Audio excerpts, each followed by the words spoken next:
Hello. Good evening, sir. Good evening. Riddhi, हमने last क्या पढ़ा था? कुछ याद है आपको? Hydrodynamic start. स्टार्ट कर लिया था? Yes, sir.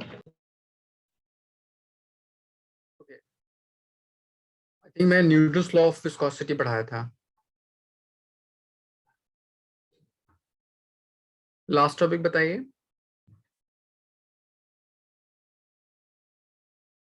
Yes, the Newton's law of viscosity. कोई डाउट? No, sir. ओके, अब उस पर्टिकुलर विस्कोसिटी के बेस पे वो डिफाइन करता है बिटवीन लेयर ऑफ लिक्विड। तब उसके बेस पे हम डिफाइन करते हैं types of flow of liquid.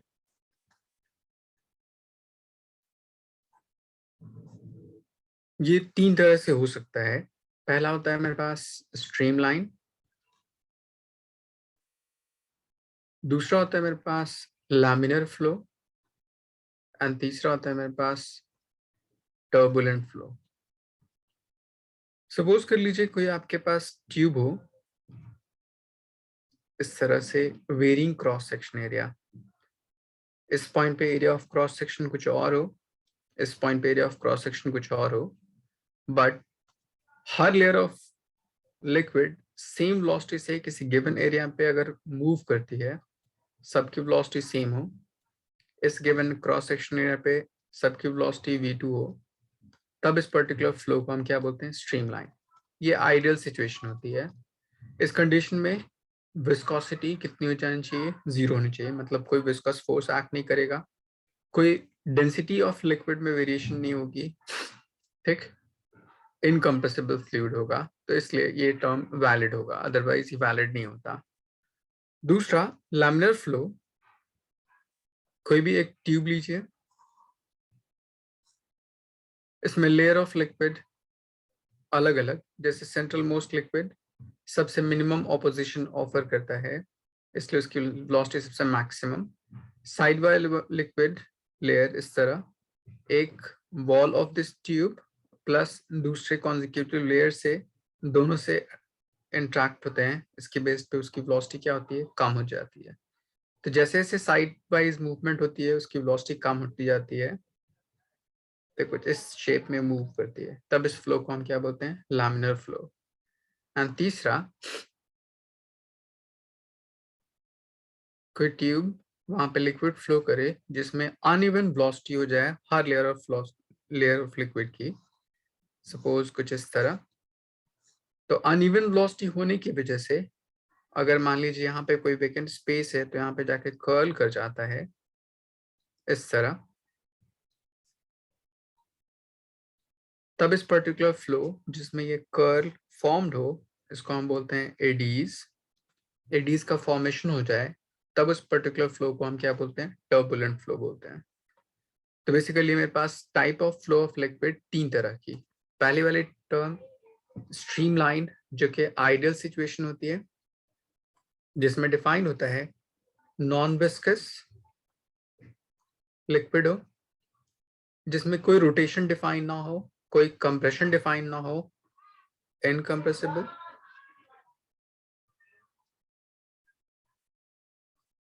Irrotational. तब ये सारी सिचुएशन अगर हो सच दैट कि किसी भी गिवन पोजीशन पे velocity of each layer of liquid same हो, तब उसको स्ट्रीमलाइन बोलते हैं। सेकेंड वाली कंडीशन, ट्यूब, उसमें लिक्विड फ्लो करे तो सेंट्रल मोस्ट लेयर की वेलोसिटी मैक्सिमम होगी, क्योंकि वो मिनिमम ऑपोजिशन फोर्स ऑफर करता होगा या उस पर एक्सपीरियंस होता होगा, इसलिए। थर्ड, टर्बुलेंट फ्लो, जिसमें हर layer of liquid uneven velocity से मूवमेंट करे एंड आगे जाके वेकेंट स्पेस क्रिएटेड होता है, तो वहां पे एडीज का फॉर्मेशन कर दे, तो उसको हम टर्बुलेंट फ्लो बोलते हैं। यहाँ तक कोई डाउट? No, sir. ओके, लिख लिया आपने? Sir, incompressible के नीचे कर. इरोटेशनल, मतलब उसमें Yes, लिक्विड रोटेट भी नहीं करती है। yes, sir. अब इस फ्लो को डिफाइन करने के लिए एक साइंटिस्ट थे, उनका नाम था रेनॉल्ड्स। उन्होंने एक नंबर असाइन किया एंड नंबर के बेस पे हम डिफाइन करते हैं कि फ्लो ऑफ लिक्विड कब कैसा हो सकता है उसके बेस पे। तो कहते हैं कि कोई एक ट्यूब अज्यूम कीजिए इस तरह, जिसका डायमीटर यहां से यहां तक कितना हो, d। उसमें कोई लिक्विड इस तरह से फ्लो करती है, उसकी अपनी कुछ क्रिटिकल वेलोसिटी हो, उसकी अपनी कुछ डेंसिटी रो एंड इसका कोएफिशिएंट ऑफ विस्कोसिटी ईटा। तो कहता है let the critical velocity of liquid Vc depends upon rho, eta and diameter। ये क्रिटिकल वेलोसिटी है क्या? वो पर्टिकुलर वेलोसिटी जिससे लिक्विड उस ट्यूब में स्ट्रीमलाइन फ्लो कर सकते हो उसको बोलते हैं। एक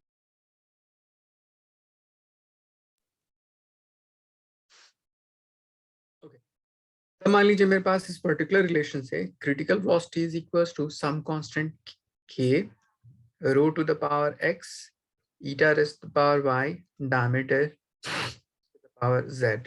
ये मैंने एक इक्वेशन बना लिया यूजिंग डायमेंशन एनालिसिस। अब आप left hand side and right hand side dimensions लिखिए ईच टर्म के। सो आपके पास लेफ्ट हैंड साइड वेलोसिटी है, सो वेलोसिटी का डायमेंशन कितना हो जाएगा, m0 l M0 L1 T के प्रोपोर्शनलिटी कांस्टेंट हटा दीजिए, density mass divide by volume to the power x, eta m l minus 1 t minus 1 to the power y, diameter to the power z। अब same term को एक साथ रखते हैं, तो m to the power x, m to the power y, l to the power minus of 3x minus y plus z and t raised to the power minus y। दोनों compare कीजिए, सो x plus y is equals to 0, minus 3x minus y plus z is equals to 0, 1 and minus y equals to minus 1। so यहाँ से y की value +1 आ जाएगी, इसको यहाँ put कर दीजिए तो x की वैल्यू -1 आ जाएगी। डायमेंशनलेस क्वांटिटी है कौन सी? ये, रेनॉल्ड्स नंबर। मैंने अभी रेनॉल्ड्स नंबर डिफाइन नहीं किया, अभी मैंने क्रिटिकल हाँ, वेलोसिटी की वैल्यू फाइंड आउट कर अच्छा रहा हूँ। उसकी y डायमेंशनलेस क्वांटिटी। तो x एंड z इनकी वैल्यू पुट कर दूं तो z की वैल्यू आ जाती है मेरे पास, और माइनस माइनस प्लस y की value 1, so 3 minus 1 2, so z is equals to -1, कुछ ऐसा आएगा। अब इन सारे टर्म्स को अगर मैं फर्स्ट इक्वेशन में पुट कर दूं एंड सिंप्लीफाई कर दूं, तो critical velocity equals to k, उसको रिप्लेस कर देते हैं रेनॉल्ड्स नंबर से, तो re root to the power x -1, eta to the power y +1 and diameter to the power z -1। सारे टर्म को उस साइड ले जाइए तो आपका रेनॉल्ड्स नंबर आता है रो वी डी बाय ईटा, कुछ इस तरह से रिलेशन आता है। तो ये एक नंबर डिफाइन करता है। तब इस नंबर के बेस पे 2-3 टर्म डिफाइन कर सकते हैं। पहला, अगर रेनॉल्ड्स नंबर की वैल्यू लेस देन 1000 हो, रेनॉल्ड्स नंबर की value greater then 1000 but less then 2000। तीसरा हो सकता है अगर इसकी value greater then 2000 but less then 3000, and फिर रेनॉल्ड्स नंबर की वैल्यू मोर देन 3000, तब उसके बेस पे कैसे डिफाइन कर सकते हैं।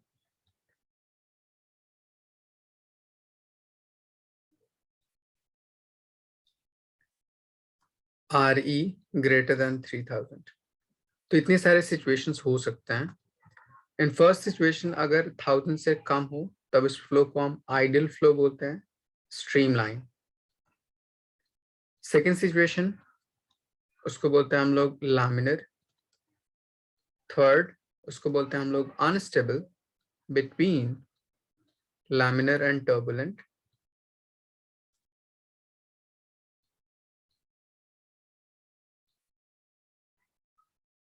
And last turbulent flow. आई बस समझ? Yes, sir. ओके, इसको नोट डाउन कीजिए पहले।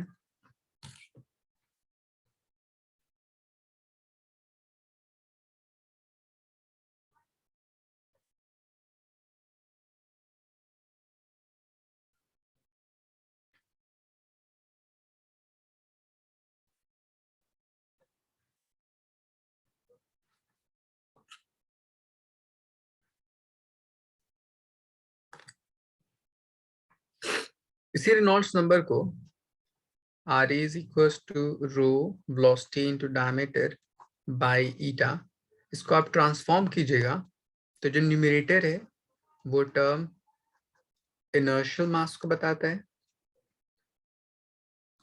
इनर्शियल फोर्स डिवाइड बाय जो नीचे ईटा है वो टर्म विस्कस फोर्स को डिफाइन करता है। So Reynolds number is also ratio of inertial force by viscous force, ऐसे ही बोल सकते हैं। एक अनदर रिलेशन इस पर्टिकुलर रेनॉल्ड्स नंबर का हो सकता है उस अमाउंट ऑफ लिक्विड फ्लोइंग पे। हम एक टर्म डिफाइन करते हैं Q, उसको बोलते हैं हम लोग rate of flow of liquid. Q is equals to होता है volume of liquid flowing per unit time. Volume is equals to होता है area of cross section to length divide by time taken, and length per unit time इसको हम velocity बोलते हैं। So A into V। अब यहाँ पे चूंकि मेरे पास डायमीटर है, सो आप एरिया को डायमीटर के टर्म में लिख सकते हैं pi diameter square by 4 times velocity. So अगर मैं यहाँ से वेलोसिटी कैलकुलेट करूँ, so velocity is equals to 4 times Q divide by pi times diameter square. इस फॉर्मूले को अब फॉर्मूला इंपुट कर दूं, so Reynolds number is equals to rho V D by eta। So D and D cancel out, so आपका answer आ जाएगा 4 times of rho Q divided by pi diameter into eta. इस तरह से find out कर सकते हैं। यहाँ तक कोई डाउट? No, sir. तो रेनॉल्ड्स नंबर के बेसिकली 3 डिफरेंट फॉर्मूले हो सकते हैं। एक formula rho v d by eta, दूसरा फॉर्मूला इनके रेशियो के बेस पे, एंड तीसरा formula rate of flow Q के बेस पे। तब इसमें बेस्ड एनसीईआरटी में क्वेश्चन है कि अगर वाटर फ्लो कर रहा है किसी पर्टिकुलर ट्यूब में जिसका डायमीटर पता है, rate of flow of liquid पता है, ईटा पता है, तो बताइए मतलब रेनॉल्ड्स नंबर क्या होगा, एंड देन उसके बेस पे डिफाइन कीजिए कि वो स्ट्रीमलाइन या लैमिनर या टर्बुलेंट कैसा फ्लो होगा। आई बस समझ? Yes, sir. ओके, इसको नोट डाउन कर लीजिए।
सॉल्व कीजिएगा।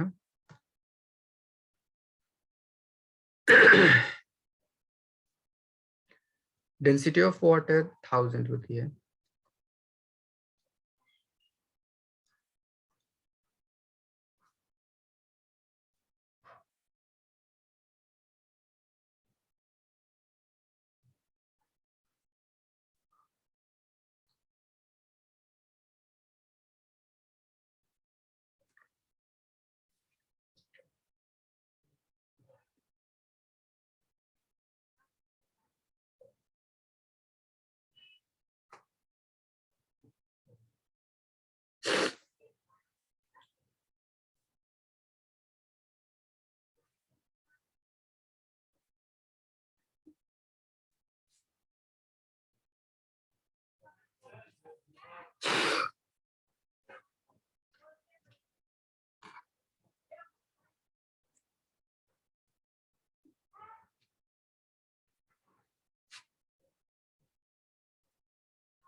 अदिति सॉल्व हुआ?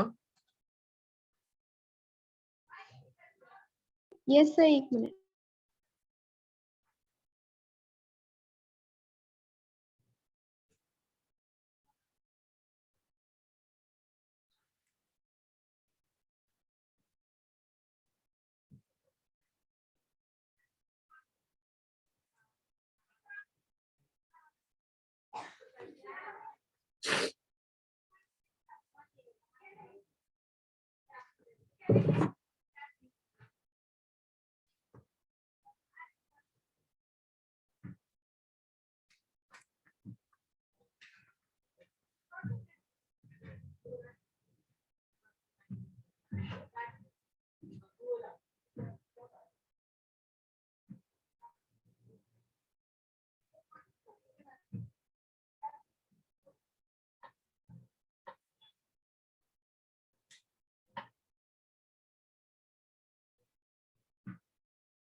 Okay Aditi, hello.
आए समझ?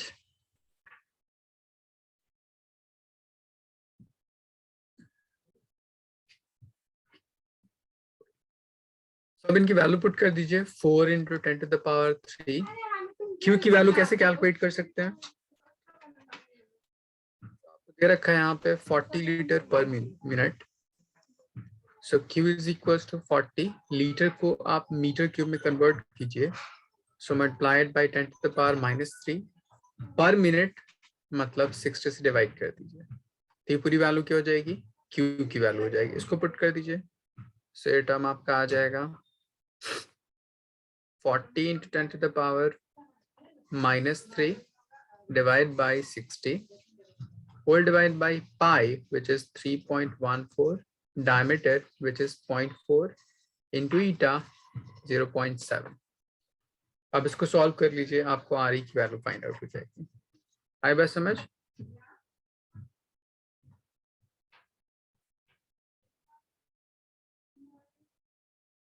अदिति, यहाँ तक कोई डाउट?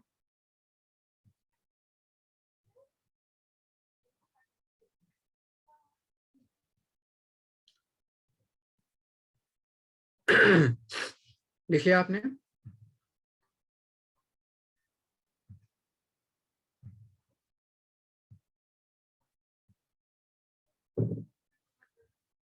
नेक्स्ट डिफाइन करते हैं इसके बेस पे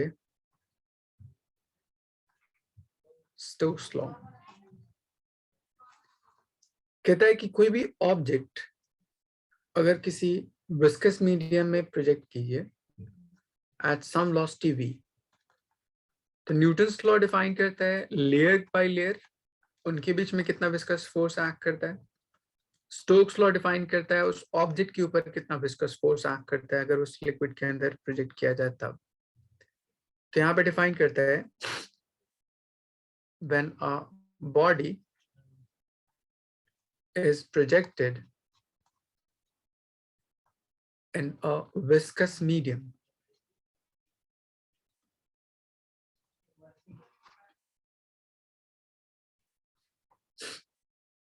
it will experience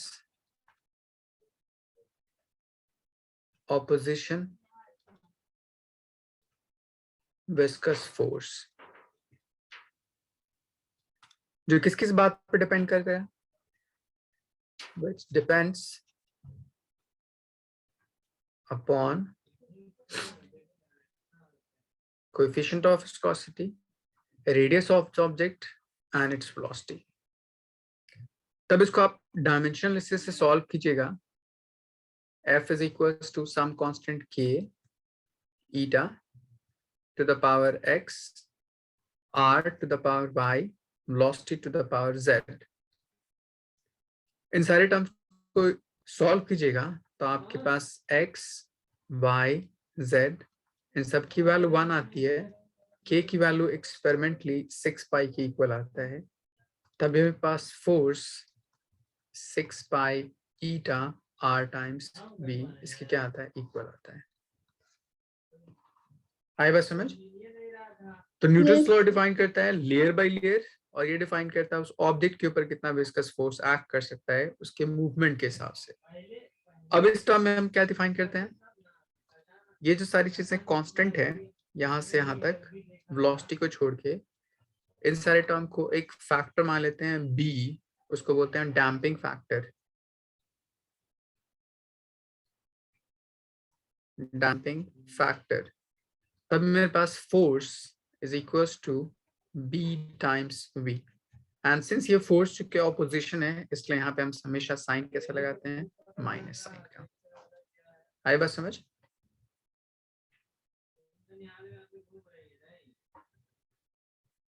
ओके, इसको लिख लीजिए।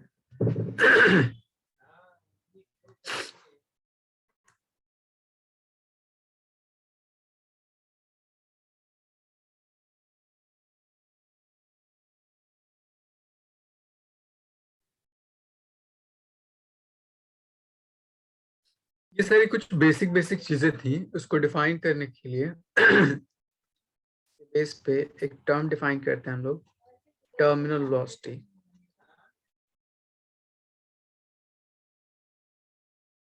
सारे कॉन्सेप्ट का यूज आगे आपको आएगा, ठीक है। मेनली आपको डिफाइन करना है टर्मिनल वेलोसिटी यहाँ तक होता क्या है। कोई भी ऑब्जेक्ट अगर इसको किसी विस्कस मीडियम में प्रोजेक्ट करिए या सिंपली ड्रॉप करिए इस तरह, तो इनिशियली वेलोसिटी चेंज करनी शुरू होगी। क्यों? क्योंकि जैसे जैसे वो नीचे जाएगा, ठीक, इस ऑब्जेक्ट के ऊपर 2-3 तरह का फोर्स एक्ट करना शुरू होता है। एक होता है मूवमेंट के opposite viscous force, Stokes law के बेस पे। एक होगा उस फ्लूइड में लिक्विड डिस्प्लेस करने के बेस पे बायोन फोर्स, और एक फोर्स होगा उस ऑब्जेक्ट के ऊपर मास की वजह से वेट। ये 3 तरह के फोर्सेस एक्ट करते होंगे उस पर्टिकुलर ऑब्जेक्ट पे अगर वो डिसेंड करता होगा तब। अगर वो एसेंड करता होता तब उस कंडीशन में वेट बायोन फोर्स सेम डायरेक्शन में एक्ट होता, नहीं विस्कस फोर्स नीचे एक्ट होता, वेट नीचे एक्ट करता, बायोन फोर्स ऊपर एक्ट होता, एंड सो ऑन। तो अभी हम डिफाइन कर रहे हैं यहाँ पे net force acting on the object अगर 0 हो जाए तब ये ऑब्जेक्ट कुछ कांस्टेंट वेलोसिटी से या तो अपवर्ड जाएगा या डाउनवर्ड जाएगा। उस कांस्टेंट वेलोसिटी को हम क्या बोलते हैं, टर्मिनल वेलोसिटी। मतलब कि कोई भी विस्कस मीडियम में किसी ऑब्जेक्ट को प्रोजेक्ट कीजिए तो किसी एक पर्टिकुलर इंस्टेंट पे जाने के बाद उसकी वेलोसिटी कांस्टेंट हो जाती है, मतलब कि net force acting on the body 0 हो जाता है, तब उस कांस्टेंट वेलोसिटी को हम टर्मिनल वेलोसिटी बोलते हैं। इवन के एयर में भी अगर कोई भी इंडिविजुअल बहुत हाइट से अगर फॉल करता है तो किसी पर्टिकुलर लिमिट तक आने की वजह से एयर ड्रैग की वजह से भी टर्मिनल वेलोसिटी एक्वायर कर लेता है। तब हम डिफाइन करते हैं the constant velocity with which body will ascend or descend in a viscous medium is called terminal velocity. It means के net force acting on the body उस instant पे कितना हो जाए, 0. So viscous force plus buoyant force is equals to weight of body. Viscous force 6 pi eta r, velocity v terminal मान लीजिए, buoyant force density of medium into volume 4 by 3 pi r cube times gravity, weight sigma volume times gravity। इसको solve कीजिएगा तो आपकी value आ जाएगी terminal velocity equals to 2 times r square by 9 times eta bracket sigma minus rho times gravity. अगर मैं आपको ये डेंसिटी के टर्म में ना यूज करके आपको मास के टर्म में वैल्यूज लिखूं तो ये फॉर्मूला आता है mg divide by 6 1 minus rho by sigma. तो आपको टर्मिनल वेलोसिटी का डिपेंडेंसी r पे हो सकता है, इन 2 तरह से पूछ सकता है। वो आपको क्वेश्चन में गिवन होगा कि मास के टर्म में या सिंपली डेंसिटी के टर्म में, तो इसके हिसाब से दोनों में से कोई फॉर्मूला यूज कर सकते हैं उस क्वेश्चन के अकॉर्डिंग। अब इस फॉर्मूले का फर्दर एक्सप्लेनेशन होगा, पहले इसको नोट डाउन कीजिए, फिर मैं आपको बताता हूँ उसका।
Yes, sir. ओके,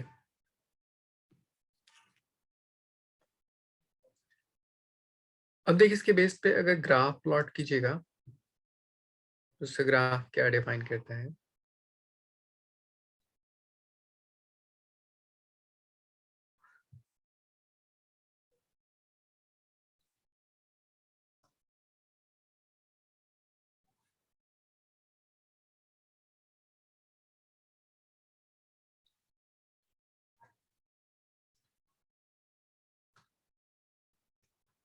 ये क्या मेरे पास वेलोसिटी वर्सेस टाइम बोल सकते हैं और हाइट बोल सकते हैं। ये कांस्टेंट टर्मिनल वेलोसिटी vt बोल दीजिए। अगर मैं ऑब्जेक्ट को जीरो वेलोसिटी से प्रोजेक्ट करूं तभी भी वो मूवमेंट करते करते किसी एक पर्टिकुलर पॉइंट पे टर्मिनल वेलोसिटी एक्वायर कर लेती है, कुछ इस तरह कांस्टेंट हो जाती है। या अगर मैं स्लाइटली हायर वेलोसिटी से प्रोजेक्ट करूं तभी भी वो किसी एक पर्टिकुलर डिस्टेंस पे जाने के बाद टर्मिनल वेलोसिटी एक्वायर कर लेती है। एंड अगर मैं फर्दर किसी इस पॉइंट से भी अगर मैं थ्रो करूं तभी भी उसकी वेलोसिटी कम होते होते किसी इस पॉइंट पे टर्मिनल वेलोसिटी एक्वायर कर लेता है। तो इस कंडीशन में u की value greater than terminal velocity है, इस कंडीशन में u की value greater than 0 but less than terminal velocity है, एंड इस कंडीशन में u की value equals to 0 less than terminal velocity है। तो इन तीन तरह से ऑब्जेक्ट को थ्रू की जा सकती है, बट इन तीनों कंडीशन में किसी एक पर्टिकुलर टाइम या हाइट के बाद वो टर्मिनल वेलोसिटी क्या कर लेता है, एक्वायर कर लेता है। आई बस समझ? Yes, sir. ओके, तो आपको ग्राफ दिया हो सकता है कि पूछेगा कौन सा ग्राफ टर्मिनल वेलोसिटी को फुलफिल कर रहा है। तीन तीन तरह से ग्राफ हो सकता है।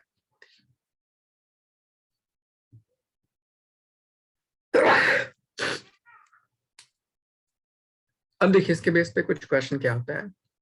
क्वेश्चन होगा कॉम्बिनेशन ऑफ ड्रॉप के बेस पे।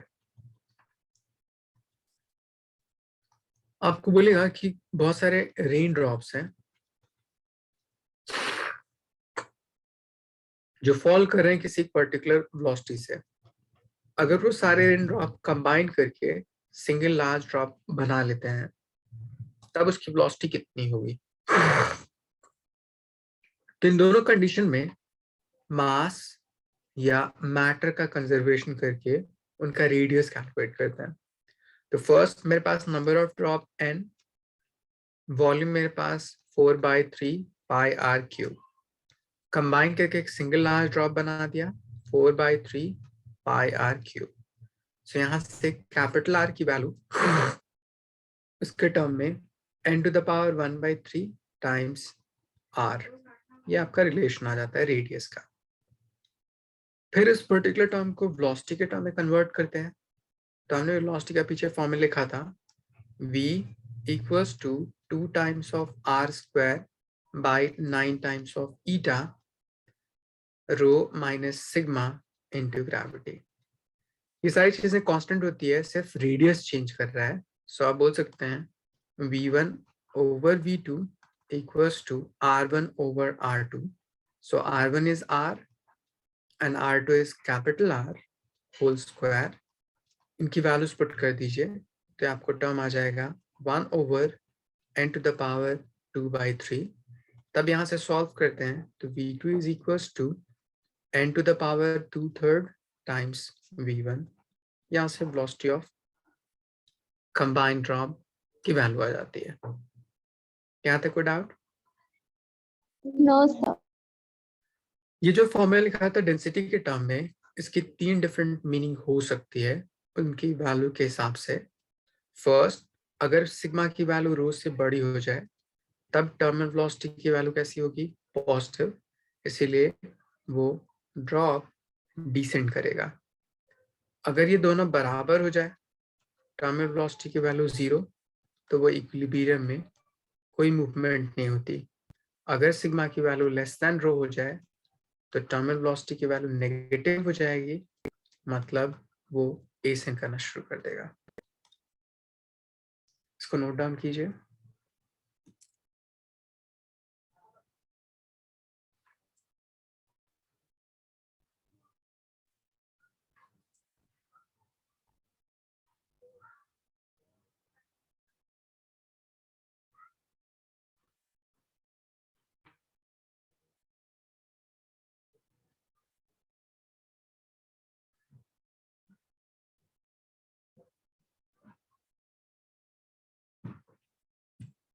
Yes, sir. Done. Okay.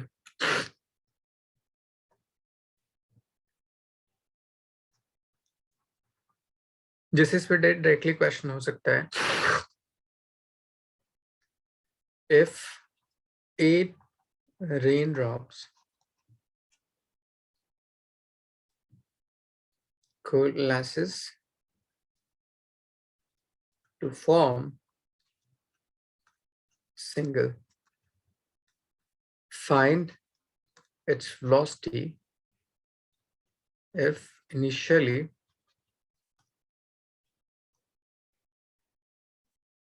they were falling at 14 mm per second. तो डायरेक्टली फॉर्मूला अप्लाई कर दिए, सॉल्व कर लीजिए.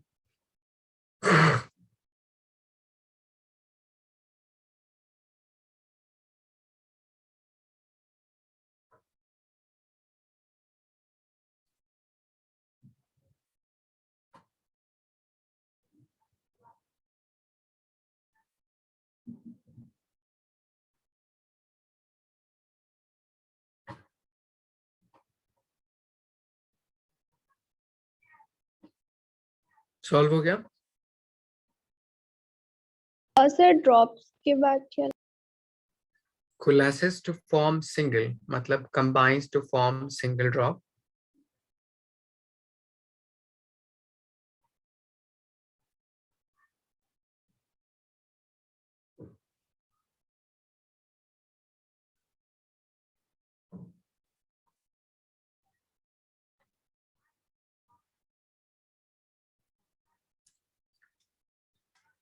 नंबर ऑफ ड्रॉप्स दे रखा है 8. V1 की वैल्यू दे रखा है 14 mm per second. आपको V2 की वैल्यू फाइंड आउट करनी है.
अदिति, हमारे पास फॉर्मूला था n to the power 2/3 times of v1।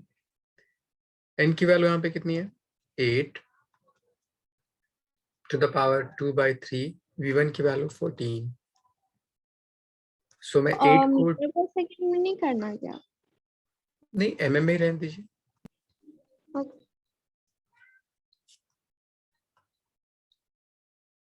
सो ये 3 and ये 3 cancel out, 14 to 4 56 mm per second।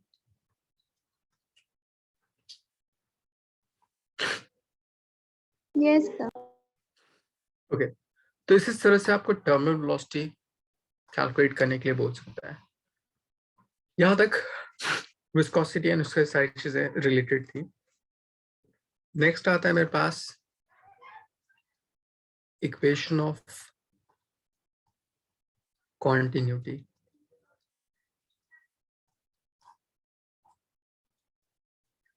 कहता है कोई ट्यूब ले लीजिए इस तरह, वेरिंग क्रॉस सेक्शन, यहाँ पे अलग अलग एरिया ऑफ क्रॉस सेक्शन, यहाँ पे अलग अलग वेलोसिटी से क्या होगी, लिक्विड फ्लो करती होगी। यहाँ पे सारे लिक्विड की वेलोसिटी v1, यहाँ पे लेयर ऑफ लिक्विड की वेलोसिटी v2। सो मुझे a1 a2 v1 v2 इनके बीच में रिलेशन डिफाइन करना है। तो पहली चीज, ये स्ट्रीमलाइन फ्लो की तरह बिहेव करता होगा, नॉन विस्कस इनकम्प्रेसिबल फ्लूइड होगा, उसके लिए हम डिफाइन करते हैं सब। कहता है क्या अगर मैं कैलकुलेट करूं mass of liquid entering per unit time, तभी होगा mass is equal to density into volume, volume is equal to area into length by time taken. So distance by time, इसको वेलोसिटी बोल सकते हैं, तो इसको लिख सकता हूँ ρ1 a1 v1। ये पहले रिलेशन आ गई। Similarly mass of liquid ejecting per unit time, तब इसकी वैल्यू हो जाएगी ρ2 a2 into v2। Conservation of matter के बेस पे मास of liquid entering and mass of liquid ejecting दोनों आपस में क्या होना चाहिए, इक्वल होना चाहिए। तो आप बोलिएगा due to conservation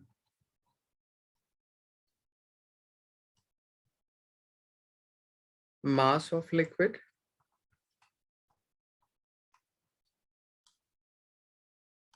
entering per unit time equals to mass of liquid ejecting per unit time। बोल सकते हैं। अब इन Yes. दोनों की वैल्यूज पुट कर दीजिए, तो आपके पास रिलेशन आ जाएगा ρ1 a1 v1 equals to ρ2 a2 and v2। अब अगर बोल दीजिए कि मैंने लिक्विड को माना था इनकम्प्रेसिबल लिक्विड, तो दोनों डेंसिटी आपस में क्या होगी, इक्वल होगी। सो ये टर्म एंड ये टर्म आपस में equal. For incompressible liquid density आपस में इक्वल, तो कैंसिल आउट हो गया। सो आपके पास रिलेशन आ गया a1 v1 equals to a2 v2। Area into velocity, इसको हम rate of flow of liquid बोलते हैं। It means q is equals to area into velocity, which is equals to always constant। यहाँ तक कोई डाउट? No, sir. ओके, इसको note down कीजिए, इसके बेस में मैं क्वेश्चन बताता हूँ।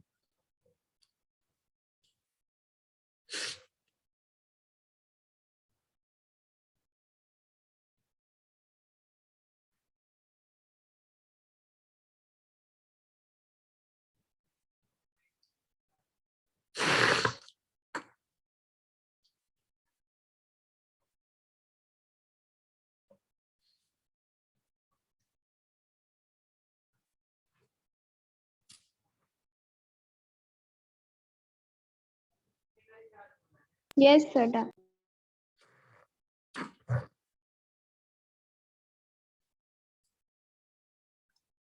इससे बेस्ड एक क्वेश्चन पूछा जाता है, पहले आपको कॉन्सेप्चुअल क्वेश्चन पूछेगा, जैसे आप टैप ओपन करिए,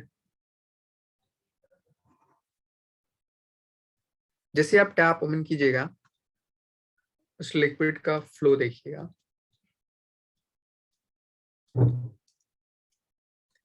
वो कुछ इस तरह से होगा।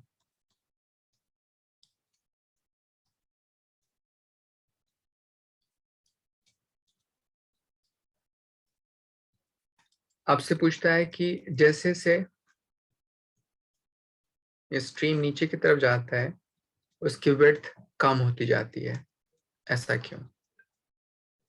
या अगर उसकी वैल्यू दे देगा तो उसको फाइंड आउट करने के लिए बोल सकता है कि इसकी थिकनेस इस लोएस्ट पॉइंट पे कितनी हो सकती है, क्या रीजन होना चाहिए, क्यों नीचे जाके विड्थ कम हो रही है। क्वेश्चन समझ आया?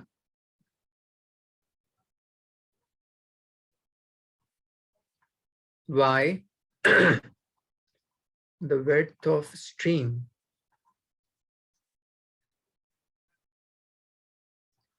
decreases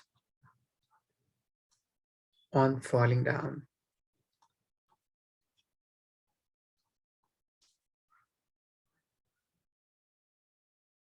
Aditi?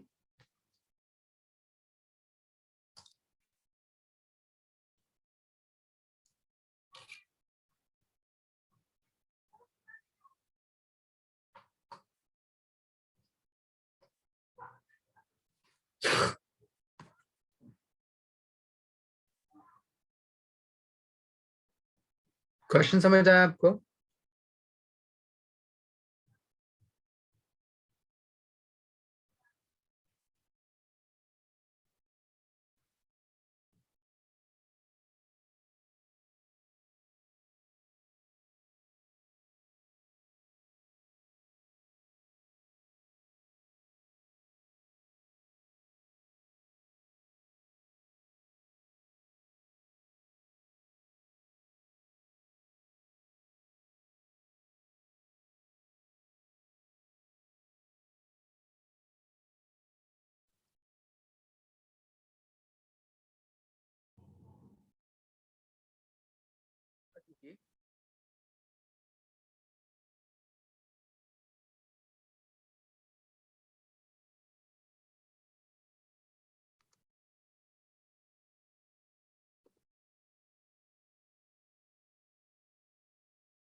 Yes, sir.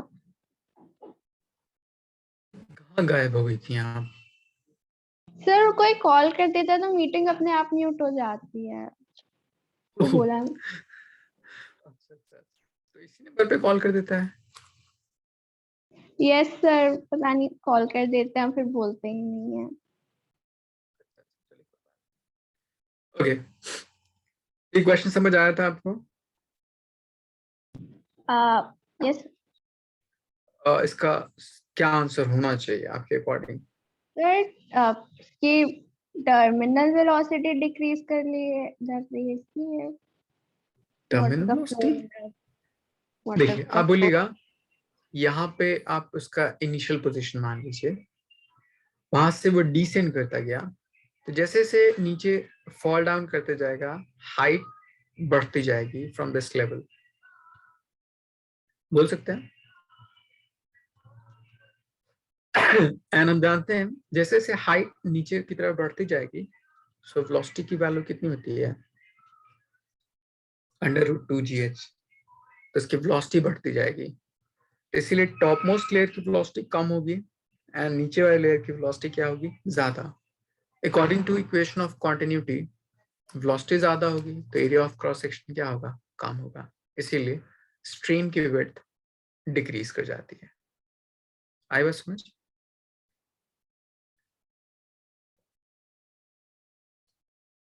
So as liquid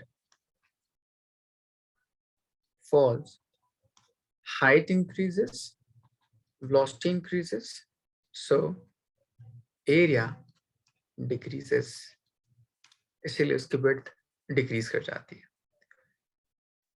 कुछ क्वेश्चन आपको इस तरह से बोल सकता है कि कोई ट्यूब ले लीजिए, इस डायरेक्शन में, इस डायरेक्शन में,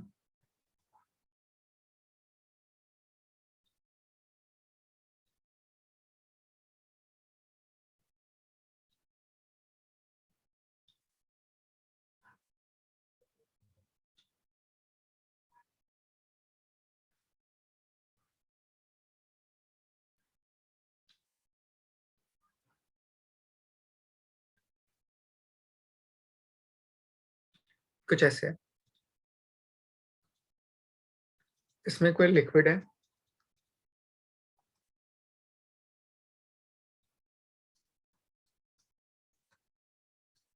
इस तरह, इसे क्रॉस सेक्शन एरिया दे रखा होगा।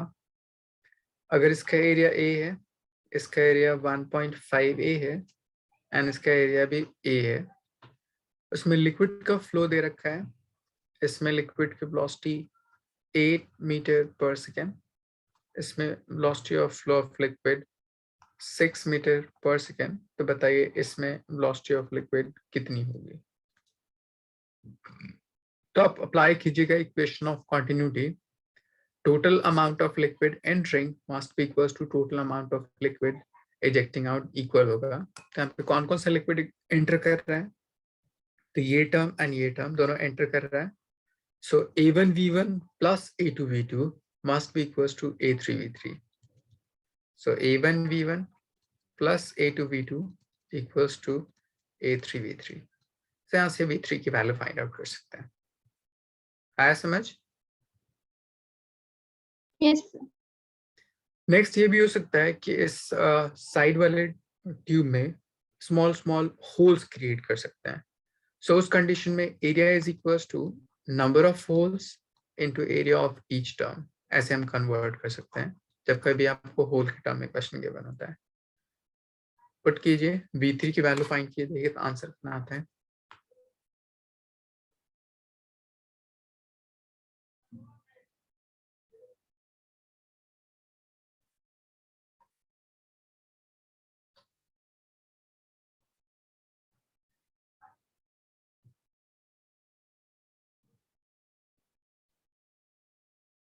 सर ए में 1.5 पे ए और ए यूज करना है। ताकि ए और ए कैंसिल आउट हो जाएगा, तो A1 की जगह पे 1.5 ए यूज कीजिए। V1 is 8,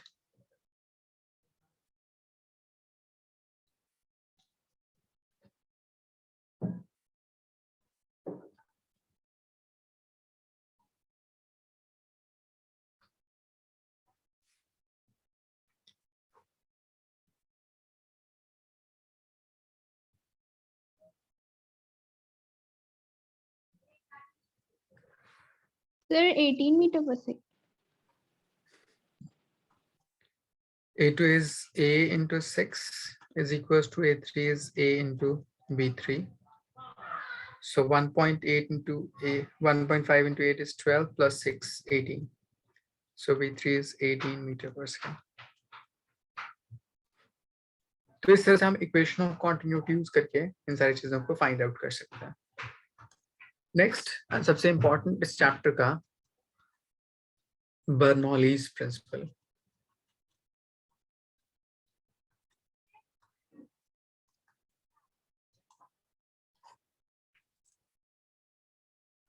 सपोज कर लीजिए कोई एक ट्यूब ले लीजिए इस तरह से.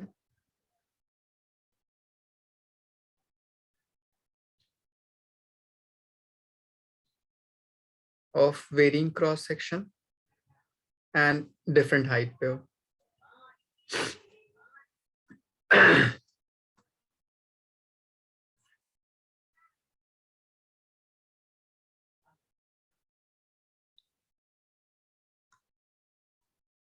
ये आप ग्राउंड लेवल मान लीजिए या लोएस्ट पॉइंट. उस पॉइंट से अगर मैं इसकी हाइट मेजर करूं यहां से यहां तक, ये h1, इसकी हाइट यहां से यहां तक h2. इन पॉइंट पे velocity of layer of liquid इस पॉइंट पे v1, यहाँ पे area of cross section a1, यहाँ पे velocity v2, area of cross section a2, इसकी हाइट h1, इसकी हाइट h2, इसमें लिक्विड है कुछ इस तरह. अब अगर मैं लोअर ट्यूब से लोअर एंड से हायर एंड तक लिक्विड को फ्लो कराने की कोशिश करूं तो देमसेल्फ फ्लो नहीं कर सकता. तो मुझे यहाँ पे क्या करना होता है, प्रेशर चेंज करना पड़ता है. तो मान लीजिए यहाँ पे प्रेशर P1 एक्ट कर रहे हो, इस पॉइंट पे प्रेशर P2 एक्ट कर रहा हो, सो दैट कि उनके बीच में प्रेशर डिफरेंस हो, वो रिस्पॉन्सिबल हो इस पर्टिकुलर फ्लो ऑफ लिक्विड को कराने के लिए. तो यहाँ पे कुछ लिमिटेशंस डिफाइन करते हैं. पहले क्या क्या चीज लिमिटेशंस हैं. पहली चीज, जो लिक्विड होना चाहिए कैसा होना चाहिए, इनकम्प्रेसिबल लिक्विड होना चाहिए, नॉन विस्कस होना चाहिए, एंड ग्रेविटी की वैल्यू कांस्टेंट होनी चाहिए.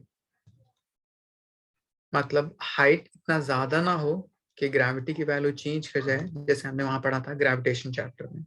ठीक, ये सारी चीजें अजम्पशन होती है. एंड इस पूरे पाथ में एनर्जी का कंजर्वेशन होना चाहिए, तब ये चीज एप्लीकेबल होती है. कहता है क्या स्टेटमेंट, कहता है the sum of pressure, kinetic energy per unit volume,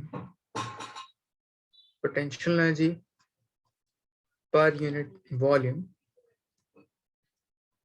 at any instant is constant. आई बात समझ? Yes sir. अब हमें इसको प्रूव करना है. कैसे? मान लीजिए प्रेशर डिफरेंस है, उसने कुछ वर्क डन किया होगा उस पर्टिकुलर लिक्विड के ऊपर to move it from lower end to upper end. तो मान लेते हैं हम लोग work done due to pressure difference.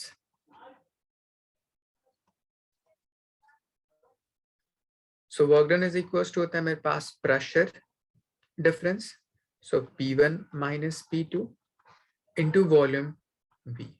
तो ये आपका नेट वर्क डन हो गया इस पर्टिकुलर कंडीशन में. According to work energy theorem, जितना भी हम वर्क डन किसी एक्सटर्नल फोर्स या एक्सटर्नल एजेंसी से करते हैं उस पर्टिकुलर सिस्टम के ऊपर, वो वर्क डन दो चीजों में चेंज लाता है. एक change in kinetic energy and दूसरा चेंज इन पोटेंशियल एनर्जी. पहले इतना नोट डाउन कीजिए, फिर मैं आपको आगे बताता हूँ.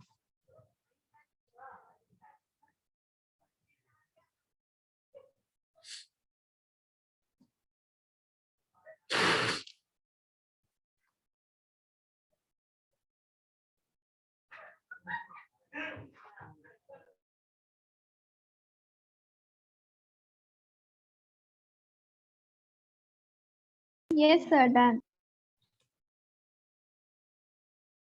So according to work energy theorem,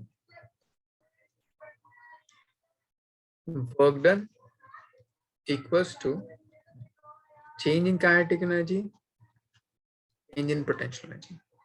Work done मेरे पास किसके equal, P1 minus P2 times volume, kinetic energy half m V2 square minus V1 square, potential energy mg H2 minus H1.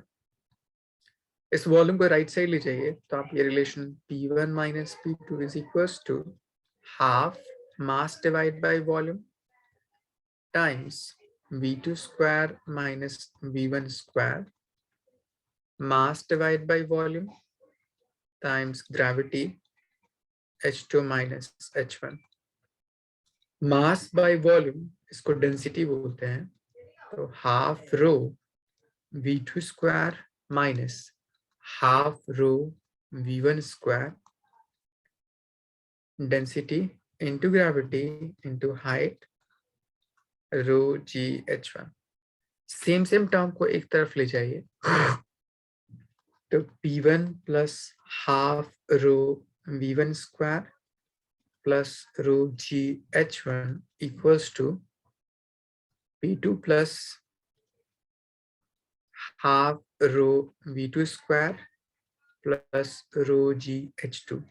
देखिए बस सिर्फ नोटेशन डिफरेंट है, बाकी सारी चीजें same है. देन यहाँ से बोल सकते हैं pressure plus half row V square plus of rho g H at any instant for the flow of liquid is constant.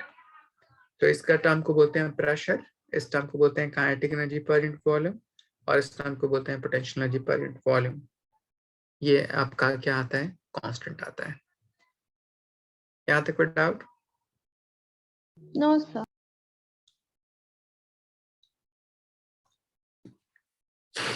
इसको नोट डाउन कीजिए.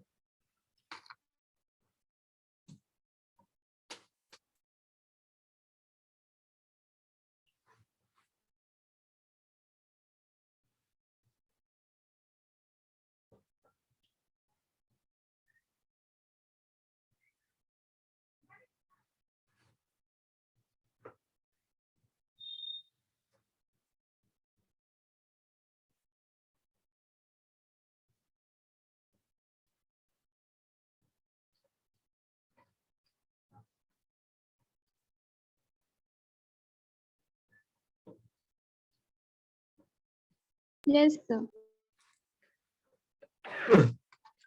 अब इन टर्म के बेस पे जैसे आपका रिलेशन है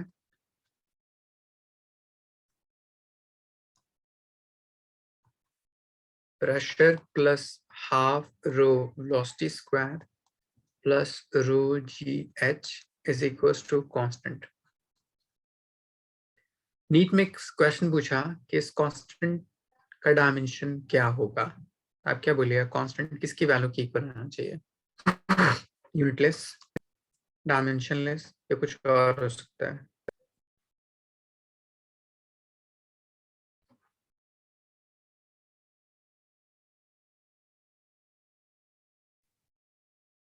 सर ये यूनिटलेस होगा. दो फिजिकल क्वांटिटी ऐड, सब्ट्रैक्ट और इक्वेट कब हो सकता है, जब उनके डायमेंशन सेम होते हैं. ये सारी चीजें आपस में ऐड हो रही हैं, मतलब सबका डायमेंशन सेम होगा प्रेशर के equal, and equals to this particular constant है तो उसका भी डायमेंशन प्रेशर के इक्वल होगा. आई बात समझ? Yes sir. इसलिए कांस्टेंट डायमेंशनलेस नहीं होगा, डायमेंशन ऑफ प्रेशर होगा. नेक्स्ट,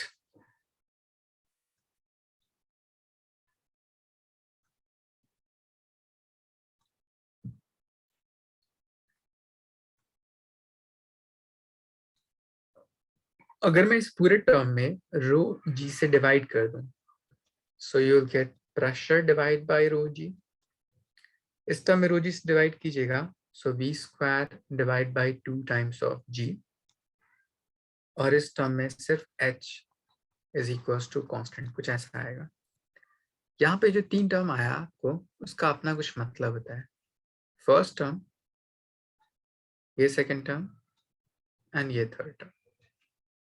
तो इसमें फर्स्ट टर्म को हम बोलते हैं प्रेशर के बेस पे, तो इसको हम बोलते हैं pressure head. Second term velocity को डिफाइन कर रहा है, तो इसको बोलते हैं हम लोग वेलोसिटी हेड।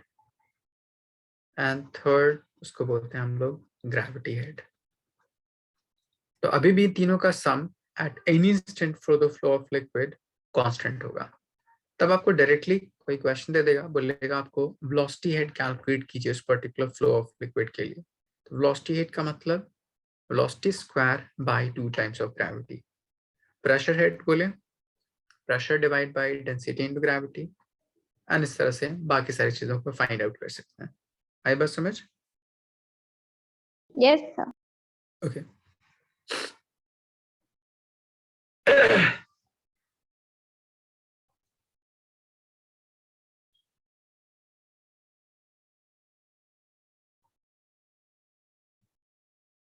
लिख लिया? Yes sir. Okay. Yes sir. अब इस बर्नौलीज थ्योरम के एप्लीकेशन, चूंकि मेरे पास यहाँ पे 3 टर्म है, प्रेशर, हाइट एंड वेलोसिटी, यहाँ पे 3 चीज चेंज कर रहे हैं, तब इसके बेस पे अलग अलग एप्लीकेशंस होते हैं। पहला, अगर मैं बोलूं A1 और A2 इक्वल हो जाए, तो इसका मतलब V1 और V2 इक्वल हो जाएगा। तब वहां पे change in kinetic energy per unit volume, इसका जो टर्म था वो 0 हो जाएगा। मतलब कोई आप एक ट्यूब अज्यूम कीजिए इस तरह, इसका cross section area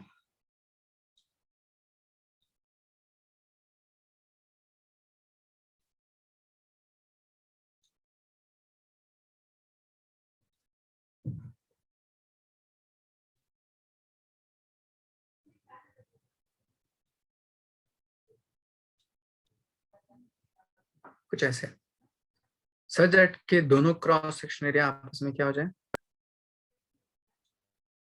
equal. So इसका area of cross section and इसका area of cross section equal हो। तो इसके बेस पे अगर बर्नौलीज प्रिंसिपल अप्लाई करने के लिए बोले, तो आप बोलिएगा A1 A2 इक्वल है, सो V1 V2 इक्वल होगा, change kinetic energy per unit volume वो 0 हो जाएगा।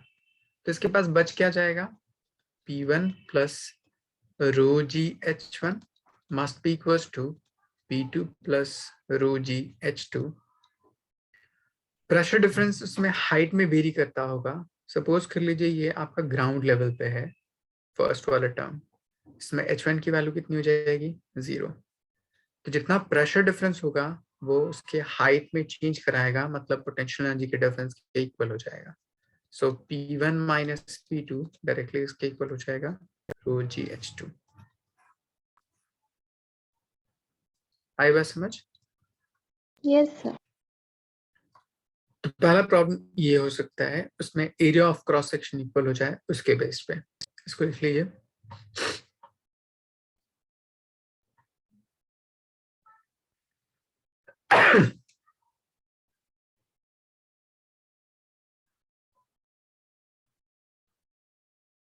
Yes sir.